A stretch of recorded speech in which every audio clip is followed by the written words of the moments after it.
เลย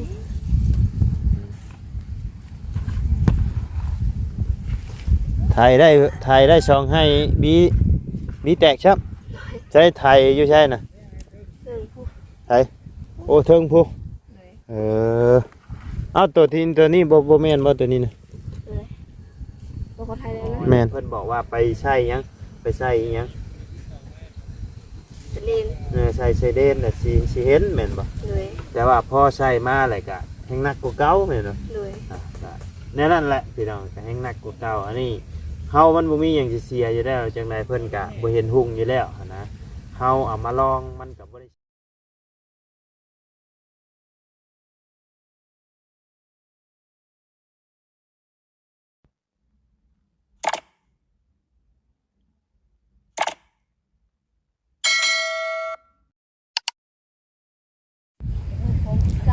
ทักทายกับสบายดีเด้อเนาะพ่อแม่พี่น้อง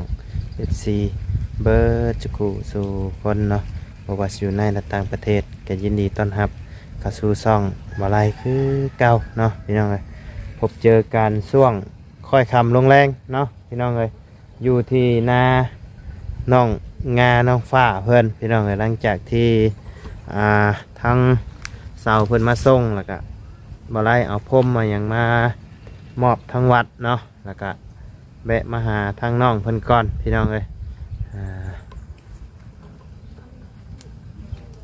ประมาณบ่าย3บ่าย4มั้งตอนนี้พี่น้องประมาณ4 โมงเนาะใกล้สิค่ำแล้วล่ะน้องเพิ่นกำลังเฮ็ดกับข้าวกินแรงบ่ด้วยจังได๋นี่เนาะ โอ้พี่น้องเลยโอ้เต่าเรานี่มานเลยเนาะมายามใดก็ข้างแต่ไม่ ข้างแต่เนี่ยกินต้มหน่อไม้อีกบ่โอ้พี่น้องมานแต่หน่อไม้เนาะ สบายดีเด้อน้อยมีไผได้มาหามานี่ยังมีไผเด้อไปหาหน่อไม้ใบท่าเมื่อวานนี่ไผมาเนี่ยไอ้นิ้วแล้วก็ไอ้ต้าแล้วก็ไอ้แก้วเบายาวมาเบาวันออกมาเฮ็ดกินแรงมาเฮ็ดต้มจำเจียวต้มจำแจ่วเอาเมื่อกินอยู่เฮือนเพิ่นบ่หน่อยมื้อนี้มากับน้องบี้เพิ่นพี่น้องเอ้ยมื้ออื่นนี่ว่าสิเดินทางขึ้นเซโปนพี่น้องเอ้ยขึ้นเหนือก่อนจักมือจักใดจังสิกลับมาหาทางน้องงาเพิ่นอันเครื่องเพิ่นผากมาฮอดก่อนพี่น้องเพิ่นกำลังส่งเมื่อวานนี่เนาะ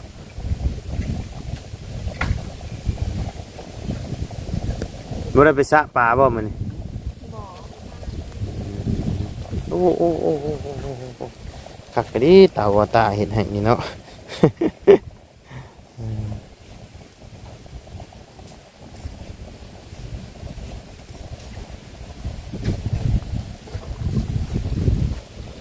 จักโมงเมื่อนี่5 โมง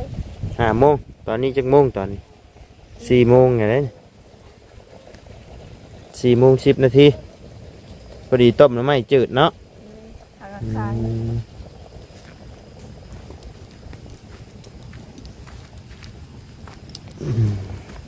มาอยู่ไอ้ทางดุมไผ่พี่แหละยังไงเลยมาพี่ไทยแล้วบ่นานะไทยได้2 เฮือบีแตกไทย2 เฮือพี่บีแตกเอาเมื่อไรรถนะเอาเมื่อแต่วันได้เห็ดบีแตกนะไทยเห็ดบีแตกเจ้าเห็ดบีแตกชื่อมาใช่เพิ่นเด้อ เอ้าขอบ่ได้เห็ด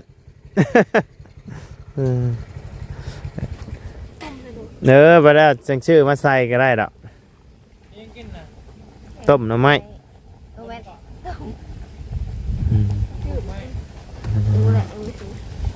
ไผ่แตงแจ่วนี่ไม่แต่งดูเลยแต่ว่าเอาหญ้าแตงพวก ยังบ่เบิดอยู่ไปหาหน่อไม้ เล่นเฮาแล้วก็น้อง ขยันเนาะจ้ะเนาะ ซ้อกัน ไปสอกัน ไอ้นอนเท่ากับ โทรหาคือบ่ได้ แมดมืด อ้ายว่าอ้ายมาค่ำนะอ้ายว่าสิโทรมาถามว่ายังอยู่หน้าอยู่บ่หั่นนะคันเข้าเมื่อบ้านแหละอ้ายสิบ่ได้มาบ่ เขาอ้ายนิวมา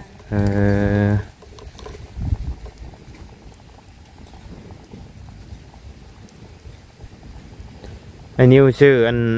น้ำมันมาให้ว่าหวาน บ่ บ่ได้ชื่อ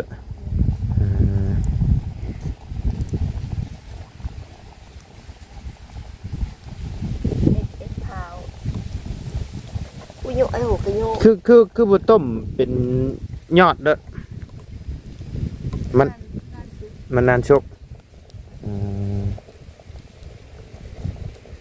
ขึ้นเหนือปะเด้อมื้ออื่นเด้อ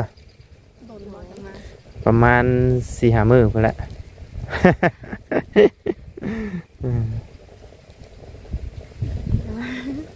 ก็มีโยยังมีผู้มาเขาเว้ายาวนี่เด้น้องบี้น้องนิวเขาบ่แก้วว่าหยังแล้วเพิ่นก็มาโยแต่ว่าอ้ายขึ้นไปเวียกเหนือก่อนมื้ออื่นไปนำบ่น้องบี้ ไป ฮะพอแท้นี่คือฮะคือฮะคนในเมืองจุไพบ่ได้เป็นนะนี่พี่น้อง ต้มยังนี่เลย ห่าง ต้มน้ำไม้บ่โอ้ยมีแปลวอยู่เนาะเต็มสมุดอัดนี่ไว้เต็มดับบ่ มันก็ใหม่เกิบเจ้า บ่ไหมลุกนี่เนาะ นี่แหละอันหม่องที่อ้ายชงให้เจ้าที่เจ้ามาบ่ถึกนะ มาบ่เป็นแล้ว ยังเพิ่นเฮ็ดยังแค่ มาแต่ง พดหมึกแตง เอาไปพุ่นกันละ หมึกแตงบ่เอ้าขอว่าอันละวานก้าแหละ เด้ในคัน โอ้ น้ำงาม บ่แล้วปลูกหมึกแตงใช่ติเดี๋ยวจังหน่อยพาไปเบิ่งหน่อยเด้อ เต้กินเจ้าบ่ แต่งแม่ แม่บ่นะ บ่ตา อ๋อป้าเจ้าผู้อันมื้อนั้นเห็นบ่เออ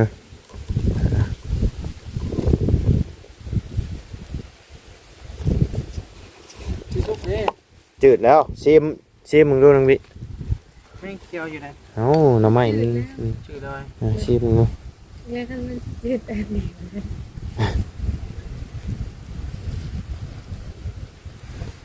ต้มแล้วก็เอาฮะ 2 ชั่วโมงใบดอกไม้ ไม่หน่อไม้2 ชั่วโมง แซ่บเด้ เป็นอะไรคือจังหวะ2 ชั่วโมง เขาเอ็นให้หัว ก็เฮ็ดให้หัว เจียวนะนี่กินกับเจียวกะปินะ เออ ผักเลย ตำใช่หยังใช่ตำใช่หยังก็แซ่บเลย นั่นน่ะจะตำบ่ แม่น ว่าได้โดดบักใหญ่สำคัญ แม่นบ่อันชงให้อ้ายเบิ่งอะ เลย โอ้เพิ่นส่งหน่อไม้มาให้เบิ่งเนาะ เอาอยู่ฟุ ไปจะพุ่นนึง เอาแบบว่าก่อหน่อไม้เพิ่นนี่มันออกมาเฮาเอาเพิ่นบ่ให้บ่ใช่ บ่อนี่ของตัวเอง สมมุติว่าจะไปทางอื่นเจ้าพ่อนะเพิ่นบ่ให้บ่ บ่ เอ้าหน่อไม้เพิ่นปลูกเด้ งูแหละ ไม่ บ่ เอาหลายคนเนาะ เออ วันนี้ไปพวกกันหลาย เออ ไปซ่อนละวุ่นกัน เออ ผักเนาะเตาแล้วเนาะ โอ้คักแท้ เขาป้าเนี่ยคือ เบาคาวาต้าเฮ็ดให้ป่ะ ใจเก่งไม้แต่ เราก็ใส่เลยเราก็ ผักเลย ใจไปพาไปเบิ่งอันสวนหมกแตงแน่มาหลายมื้ออยู่ได้หังยังบ่ได้พ่อได้พี่น้องไปเบิ่งก่อน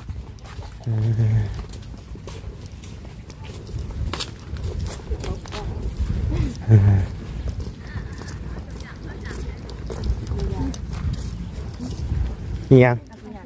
ไปบ้าง เก็บถุงยางใช่พ่นใช่กล้าเจ้า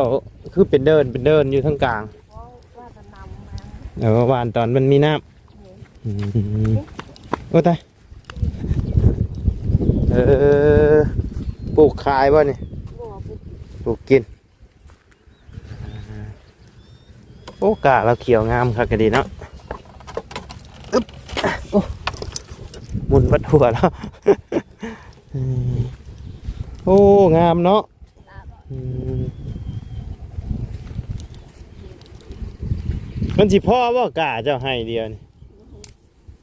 แต่ละปีพ่อบ่โอ้คักเนาะสบายดีเด้อเอ้ยเด้อสบายดีเราบ่ได้ยินบ่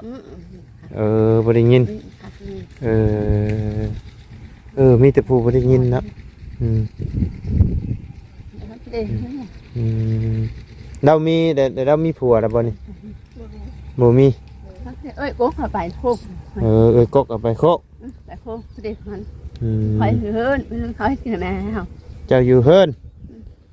อีนึงข้าวให้แม่กิน ชมแล้วเลี้ยงล่ะจะไหนเลี้ยงเขาเพราะแต่ไอ้น้องแต่ก็น้องขายเห็น นะเราสิเฮ็ดแนวใด ก็ไม่ขายถัดจ้างแต่เพื่อนเพื่อนล่ะเขามา เฮ็ดแล้วมันสิค่ำแล้วนี่ เขาต้องตกเชิงนะเธอ ฮดบ่ได้ก็ใส่ข้างอีกวันนี้ เลยลูกพี่ก็สำคัญค่ะ เอาไว้ให้กินเด้อ มากินเด้อ เอาไว้ให้กินนะ กินเด้อ โอเค นั่นน่าแล้วมากินเวียดนามค่อยๆได้ไหม มาเฮ็ดหน้าช่วยอีกโอ้ ผู้ปีมาแต่ น้อย หักขาส้มหัวเลือกคุณเฮ็ดหลานหลานเยอะเลยจ้ะประเทศหลานเยอะ เฮ็ดไว้ ปุ๊บไปละมาแต่งเขาค่ะปุ๊บ เฮ็ดไว้ให้ร้าน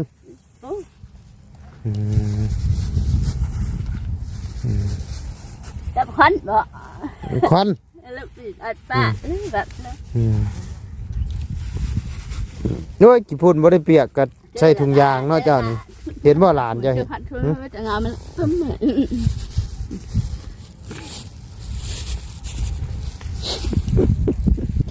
เห็นบ่น้องงาเห็ดโอ้คือปลูกที่แท้ รู้แล้วแม่ แม่เด้แม่จะเป็นคนปลูกบ่ ด้วย เห็ดอ้อมมาเลยบ่หรือว่ามีเท่านี้นี่ นี่แหละ ก็คิดว่ามีแต่ก้าได้มีหมักแตงน้ำเนาะ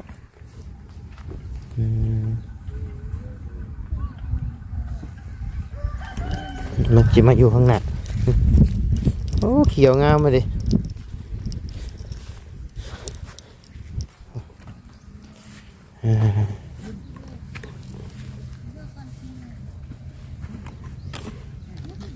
หมักนายหมักแตงชื่อเอาบ่ ด้วย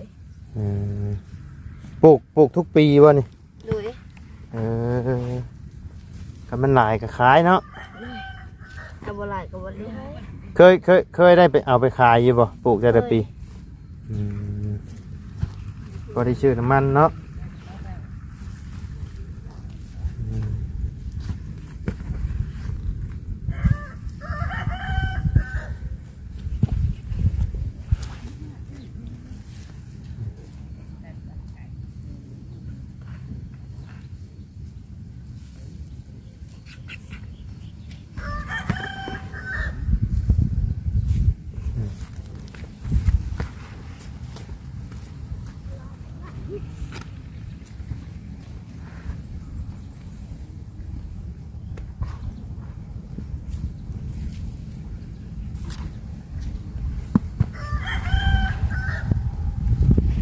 โอ้เปิดชุดคันนี่ก็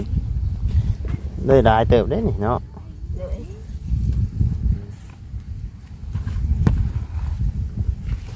ไทยได้ช่องให้บีแตกครับใช้ไทยอยู่ใช่น่ะ เรื่องผู้ ไทยโอ้เทิงผู้ ด้วย เอาตัวนี้บ่แม่นบ่ตัวนี้นะ บอกคนไทยแล้วนะ แม่น บอก บ่แม่น เลย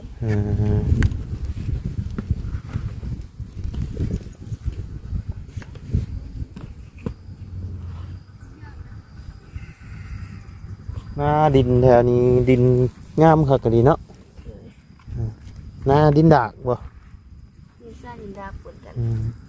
ยามดำในแข็งบ่ ปกันเลย บ่ปานใดเนาะ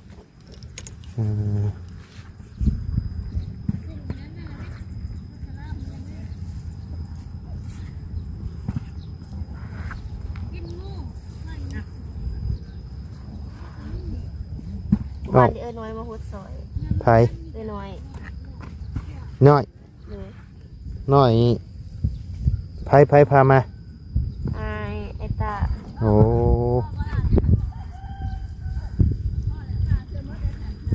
ระหว่างนี่ได แล้วพ่อบอแล้วมันบ่พ่อละพ่อละป้าสมุดทางนั้น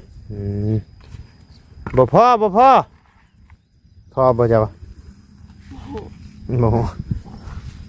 ใส่เรื่อยแท้พุ่นกะแต่ที่แรกก็ใส่แล้วบ่เท่านึงนี่ยังบ่ทันได้ใช้บ่ เลย นี่นี่พุ่น ยัง ยังเนาะเอาใส่พุ่นแล้วก็หดบ่นี่ เลย โอ้ พ่อจะวานนี่ บ่มื้อนี้ต้องได้หดอีกบ่นี่ กู ตักอยู่ห้วยผู้มาหดน่ะ เลย ก็ไอ้ฝนมันตกอยู่บ่เป็นหยังดอกแมลงนี่ฝนก็ตก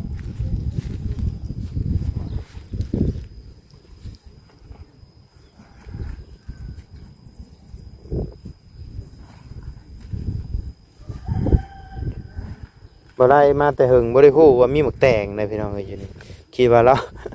ปลูกข้าวซื่อๆไอ้บ้านกล้าไว้ซื่อๆห่างบ่โยงเยงอยู่เนาะเอาใส่ปุ๋ยแล้วบ่นี่ยังเยอะ ไม่ซื้อปุ๋ย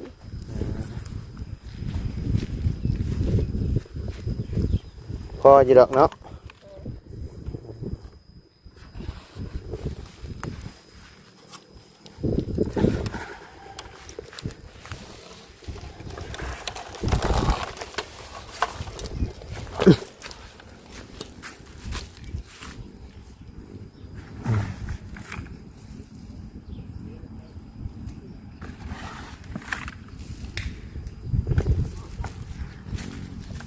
เรียบร้อยบัดนี้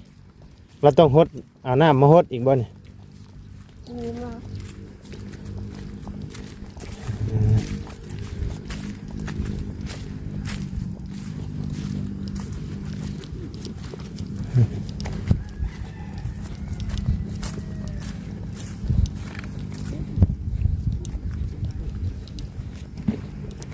นี่ฝุ่นเอามาใส่ก้านี่บ่ เลย อืม เอาแต่อ้ายเอามาหมดเลย หาใส่กระสอบมาเนาะ เลย แล้วบ่ยัง รอว่าสิอีกมีห้าง เราสิเอามาบ้านใช่อีก เลย เออ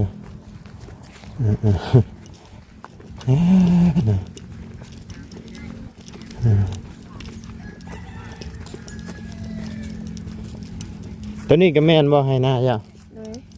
ฮอดใช่นี่พุ่นบ่ หอดใจอยู่นะ มองให้ตัวใกล้ผู้อยู่ก็แม่น เลย เอ สาบพูดโมเมนต์ท่านี้เลยแล้วก็ลงสุดเลย สุดผู้ เลย ผู้ วัว ฮอดใช่จ้ะ มองหุ่นเลยนะ โพนนี่พุ่นบ่ ดีพูดก็มาขับแบบนี้ ตัวนี้ เลย ตัวนั้นบ่ถือว่ากว้างเติมเนาะทงนี้เนาะมาพี่กันมาโอ้หล่มคามเมื่อว่าต้นไหนพี่น้องเลยปีนี้ดกคักกันดิ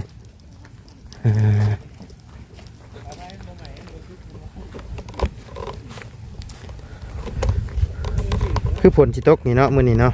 เมื่อวานนี่ฝนตกว่าอยู่พี่ ตกเลยนี่ ไปนั่งด้วยฮะละนั่งคุยกับน้องคนหน่อยหนึงพี่น้อง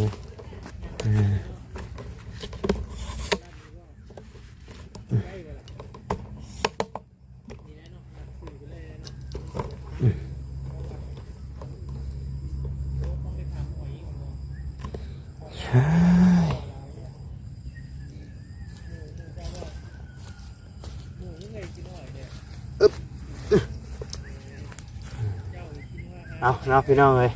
หลังจากที่บ่าวไล่คุยกับน้องเพิ่นไปมื้อนั้นเนาะ แจ้งว่าไล่ขึ้นว่าขอว่าแจ้งข่าวดีน้องเพิ่นเนาะพี่น้องแต่ว่ามีทาง FC เพิ่นก็บ่เข้าใจเนาะพี่น้องเอาคิดว่าเอาเงินมาซอยเพิ่นว่าเนาะที่แท้เป็นบ้านเป็นหยังเพิ่นว่าเนาะอย่าไปเชื่อได้เด้อเรื่องบ้านเรื่องหยังเพิ่นว่าเนาะก็คือว่าไล่บอกไปแหละพี่น้องบางคนก็ถึกเด้อน้องเด้อบางคนเพิ่นก็บ่ถึกเนาะแต่พอเพิ่นชงมาน่ะเรื่องรักษานิ้วน่ะบ่ไล่เชื่อแล้วพี่น้องเอ้ยแม่น้องน้ำก็เศร้าแล้วก็น้องจันก็เศร้าเนาะแล้วก็แม่น้องหัวแม่น้องจันนี่ก็เศร้าพี่น้องเลยแต่ว่า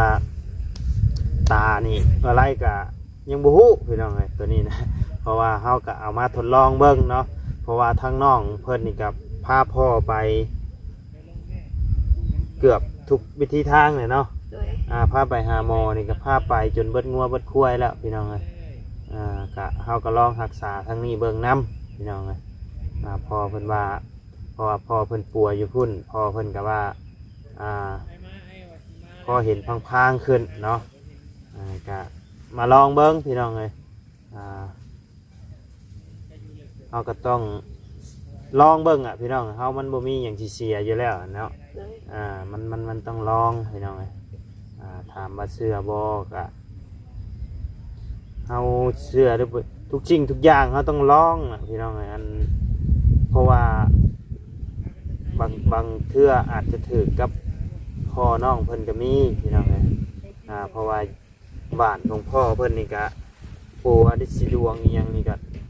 เศร้าเลยพี่น้องเลยก็เศร้ามาหลายคนแล้วเนาะสำหรับพ่อเพิ่นฝากมาให้นั่นแหละพี่น้องยาของพ่อเพิ่นเนาะก็ถือว่าดีเนาะกับผู้ถือพี่น้องเลยดีกับผู้ถือนั่นแหละแต่เรื่องนิ้วนี่เกือบทุกคนเลยพี่น้องที่บ่ได้เห็นเศร้าเนาะแม่น้องน้ำนี่ก็ออกมาเป็นมิตรเลยน้องจันนี่ก็ออกมาเป็นมิตรเลยพี่น้องเพิ่นก็จนเศร้าเนาะมีเอฟซีเพิ่นอย่าเชื่อได้เด้อคิดว่าอันแจ้งข่าวดีเรื่องเงินเรื่องหยังมาซอยน้องเพิ่นเนาะก็นี่ก็ถือว่าเป็นเรื่องดีนะพี่น้องพอเพิ่นกับผากมาให้แล้วเนาะพอเพิ่นก็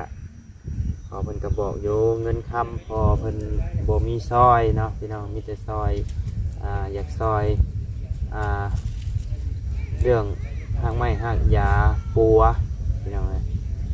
พอเพิ่นก็อยากทำบุญแต่เรื่องเงินเรื่องคำพอเพิ่นก็ว่าบ่พอกับบ่มีเนาะกับพอได้ใส่ได้ซอยเพิ่นก็เสียค่าฝากค่าหยังมาให้นั่นแหละพี่น้องเลยนี่แต่ว่าถ้ารอรุ่นเบิ่งเนาะก็มาอธิบายให้ฟังอีกเทื่อนึงเนาะให้ FC ผู้ที่เพิ่นอาจจะยังบ่เข้าใจเนาะให้ฟังอีกเทื่อนึงพี่น้องเลยเพราะว่าทางวาไลก็ได้บอกน้องเพิ่นไปแล้วว่าบางคนก็ถึกบางคนก็บ่ถึกเด้อน้องเด้อบ่แม่นว่าเอามาแล้วมันสิดีเด้อได้ก็คือจะไปหาหมอเนี่ยเพิ่นบอกว่าไปใช้หยังไปใช้อีหยังเล่นใช้ไซเดนน่ะสิเห็นแม่นบ่แต่ว่าพอใช้มาแล้วก็แฮงหนักกว่าเก่าแม่นบ่แน่นั่นแหละพี่น้องก็แฮงหนักกว่าเก่าอันนี้เฮามันบ่มีหยังสิเสียอยู่แล้วจังไดเพิ่นก็บ่เห็นหุ่งอยู่แล้วนะเฮาเอามาลองมันก็บ่ได้เสียหายหยังเนาะพี่น้องเอ้ยคันมันดีก็ดีเนาะแต่มันบ่ดีแต่ก็เฮาก็จังว่ากันเนาะกับมันก็บ่ได้มีอีหยังสิเสียอยู่แล้วนะพี่น้องเอ้ยสำหรับตาของน้องพ่อเพิ่นก็บอดมาอยู่แล้วเนาะก็คือทั้งพ่อเพิ่นน่ะคันบอดแบบว่าบอดมือได้บอดแจ้งนี่พอเพิ่นมาอาจจะมีสิทธิ์หายเนาะแต่ก็เฮากับบอย ผ้าพันธงเนาะคันดีกะโอ้สาธุน้ำแน่เนาะ กะอยากให้เพิ่นดีเพิ่นเศร้าเนาะเพิ่นดีโดแห่งสาธุแหละพี่น้องเอ้ยการบริดีกะถือว่ามันบ่ทึกเนาะกะประมาณนี้แหละเนาะมาเดี๋ยวไปเอาขนมให้น้องเพิ่นกินเพียงน้อยพี่น้องกินอยู่บ่ขนมกินเนาะพาชาวพี่น้องเอ้ยสำหรับคลิปนี้กับทางมาไล่ก็สิได้ขอจบคลิปปิดคลิปลงไว้เพียงสำนี้ก่อนพี่น้องเอ้ยพบเจอกันคลิปหน้าเนาะมื้ออื่นอาจจะไม่ได้เข้ามาหาเด้อทางอ้ายสิเดินทางขึ้นเหนือก่อนก็แหละประมาณ4-5 มื้อเจอกันใหม่เนาะโดยสบายดีเด้อพี่น้องเด้อไป